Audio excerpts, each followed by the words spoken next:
What's up guys, it's War and welcome to my first build video for Wildhearts. It's finally time. I'm calling this Clawblade build Garuda, because we're a flying death machine. We are literally becoming Levi from Attack on Titan and shredding monsters in minutes. I'm getting sub 5s on Ember Plume, around 5 or sub 5s on anomalies, depending on how much they want to run around the map. And yeah, this is a beast of a raw build, min-maxed as best I could.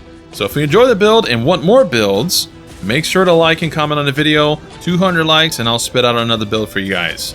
Before getting into the build, do know that builds are only going to be going 3 routes: pure raw damage stacking, crit, or elemental.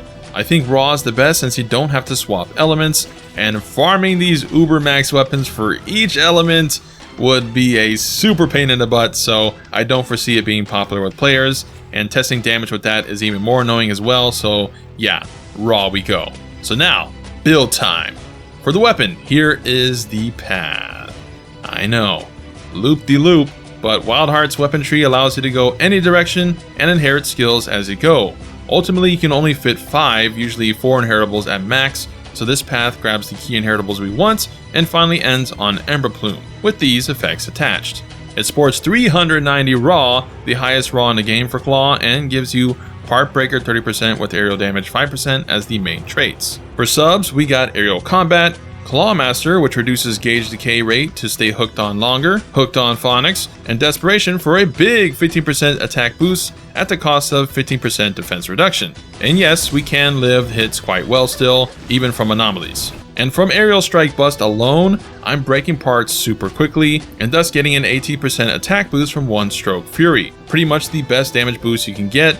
And finally, Tiger's Den, 5% attack increase, but elements less long on you, which is irrelevant because you have one of the safest weapons in the game to not get hit.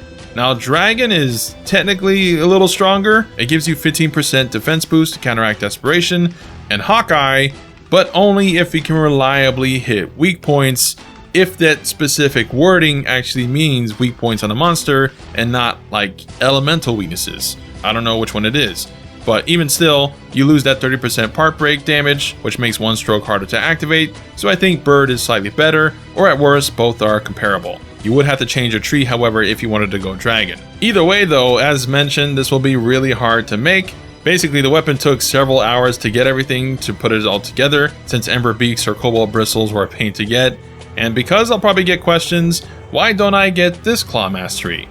Well, as shown in my combo guide, which you can watch if you want to learn how to Claw Blade proficiently, you can get full meter in the basic combo 1 strategy, so you don't need that extra boost. Next, why don't I get the Claw specific nodes like Claw Boost Fury? Well, I tested and it only increases the Claw slash attack that you use to hook on, not the actual attacks you do with the weapon. So it's not a Claw Blade damage percent increase, it is only a specific attack increase, which doesn't even affect the super, so I guess these are all classified as bladed hits and not claw hits. This is as of patch 1.03 in case they change it in the future, but yeah, the defensive claw stuff is also meh, because again, we're the safest weapon in the game, just dodge and jump to iframe things. For training dummy comparisons, here's my damage against the bear with my super, no buffs, and obviously doesn't factor in One Stroke Fury, because we can't break anything. Now, armor. We're a Kemono build, so build all your armor as the Kemono variant. I was a little disappointed in armor since there's not a whole lot of damage or interesting effects on them, but maybe that's a good thing since Rise and World had a little too much damage effects, but yeah. Garuda Helm gives you earplugs and solar protection, a 5% damage increase in the daytime. Garuda Chest, because all the other chest pieces suck, so 7% desperation damage. Wayward Brigand Gloves for 8% one stroke. Pants. This is preference, but I chose Red Plum Pantsu for the +4 Dodge Master. Basically, more iframes, I think. I don't know how effective it is, but I'm iframing a lot of stuff, so hey, it might be working. But your other choice is Deathwalker Pants that give 3% slash damage, which our damage type is slash damage, and Dodge Extender. Go either one. I didn't feel like farming more, so yeah, stuck with Plum. And lastly, legs. Basically the best legs in the game, giving you Resurrection to survive one killing blow, basically Moxie from Monster Hunter.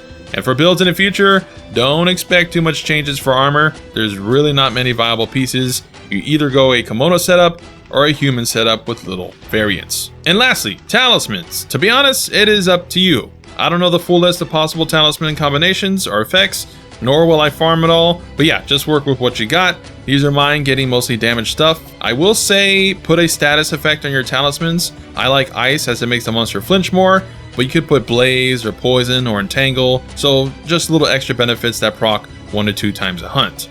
And for a total of my effects, here is the list. One stroke is at a whopping 45% attack buff.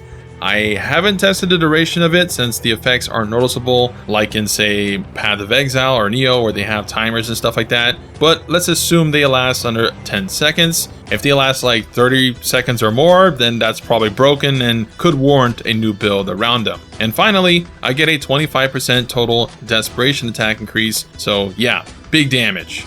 That is my Levi Kemono Slayer build, the blender. Hope you guys enjoyed, and if you did, like the video, comment down below what you guys think of the build, or maybe some things I missed. What kind of builds are you guys running? I may go a crit route next, but I don't really know the numbers for crit, because again, the bear doesn't display crit. So the only test I had done was against a small monster in a map, and I got 14 for the base, and then the crit was 22, which would indicate a 50% damage boost for crit, but I heard some people say it's 1.3 multiplier, so I don't know. Without the training bear working right, it's too annoying to test numbers. But yeah, that's it for me. Like the video and subscribe for more Wild Hearts epicness.